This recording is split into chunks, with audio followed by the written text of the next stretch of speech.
Eh bien salut tout le monde, c'est Pyrox. Aujourd'hui on se retrouve pour une nouvelle vidéo. Une vidéo où je vais vous parler du premier épisode de The Mandalorian, la première et nouvelle série estampillée Star Wars qui se situe entre l'épisode 6 et 7. Et évidemment cette vidéo contiendra du spoil, donc si vous n'avez pas vu l'épisode et que vous comptiez le regarder, fuyez cette vidéo. Je vais essayer de vous faire un bref résumé de l'épisode. Dans cet épisode, donc, on suit le personnage principal qui est un Mandalorien. Je ne sais plus s'il dit son nom ou pas, mais en tout cas, on va l'appeler le Mandalorien comme l'est le titre, qui est tout simplement un chasseur de primes qui chasse des primes. Et c'est globalement tout ce qu'il fait dans cet épisode. Au début, il a l'air d'être sur une planète de glace, capturer un mec qui a une prime sur sa tête. Et c'est ce qu'il fait, il lui ramène la prime, il vous laisse échapper le mec qui a la prime, mais il s'est fait carboniser dans de la carbonite justement. Puis il va ramener sa prime à sa guilde, qui visiblement est un peu dans la merde parce que les guildes de chasseurs de primes apparemment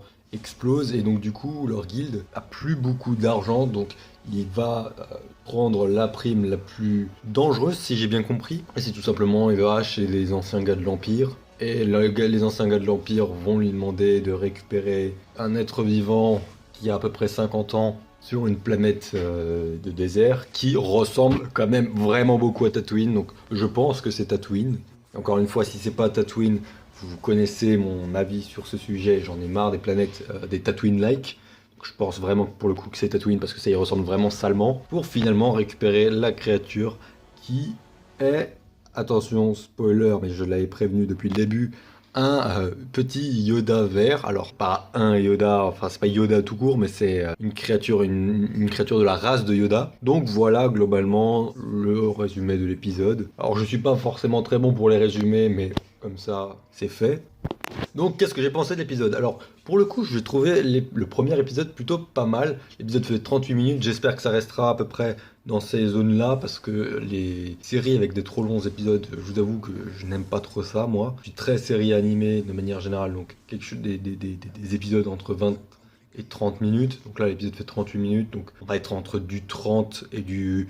avec 45 minutes, voire 50 minutes au grand maximum. Je pense pas que ça ira beaucoup plus. Donc je trouve que c'est plutôt bien. Les effets spéciaux, je les trouve pour la majorité sympas, mais il y a quand même beaucoup d'effets spéciaux qui sont plutôt ratés, je trouve, malheureusement. Et les décors sont plutôt sympas, ils font très penser au film Solo. C'est très, très sale, très ambiance Solo Star Wars Story. Beaucoup, j'ai vu que beaucoup pensent à Rogue One, mais c'est vrai qu'il y a un petit air de Rogue One, mais beaucoup plus Solo. Hein. C'est un western spatial, pardon. Et alors là, c'est un Mandalorien. Les Mandaloriens sont pas réputés pour faire le bien. Ils peuvent le faire évidemment, mais ils sont quand même beaucoup plus réputés pour être des combattants avec énormément de gadgets, des très bons combattants. On pensera évidemment à Boba Fett et Jango Fett, mais il y a aussi Sabine dans Star Wars Rebels, et Prévis là, si je me trompe pas, dans Star Wars The Clone Wars. En tout cas, le mec qui s'est battu contre Dark Maul. Donc voilà, les Mandaloriens sont pas forcément réputés pour faire le bien. Bon, évidemment, il y a Sabine. Sabine, elle est pour l'Alliance Rebelle, elle est pour le bien, elle est pas pour le mal, évidemment. Et encore une fois, on voit dans Star Wars Rebelle qu'il y a beaucoup de clans différents de Mandaloriens. Donc je pense qu'on va aussi voir cet aspect dans la série. Quelque chose qui m'a beaucoup plu, c'est qu'on voit enfin plein d'extraterrestres, enfin plein de créatures bizarres, et ça, je trouve ça cool parce que c'est quelque chose qu'on voit de moins en moins dans Star Wars. C'est très humain, et apparemment dans Jedi Fallen Order, le prochain jeu Star Wars, le héros devait être une créature justement, et ils ont finalement fait que ce soit un humain. Pourquoi? Je ne sais pas, on le saura probablement jamais. Après, si on le sait, tant mieux, mais donc, je trouve ça dommage qu'on puisse que les héros c'est forcément des humains. Que ça peut pas être des créatures comme des Twi'lek, des Abrax et d'autres créatures dans ce sort. Non, ça veut rien dire ce que je viens de dire, c'est pas grave. La musique, j'espère qu'elle va s'améliorer parce que là c'était vraiment le néant. Je trouve que la musique est plate. C'est pas de la musique Star Wars, c'est pas Star Wars du tout. Et quand il y en a, c'est pour combler les vides. C'est juste pour faire du remplissage. Cette musique, c'est pas génial du tout, c'est pas bien. On n'est pas dans l'univers Star Wars du tout. Alors qui est des musiques originaux, je veux bien. Des musiques qui font un peu moins Star Wars de temps en temps, je veux bien. Mais il faut quand même que ça garde la patte de John Williams quand même. Je trouve que Michael Giacchino dans Rogue One, il a fait très très bien fait le taf.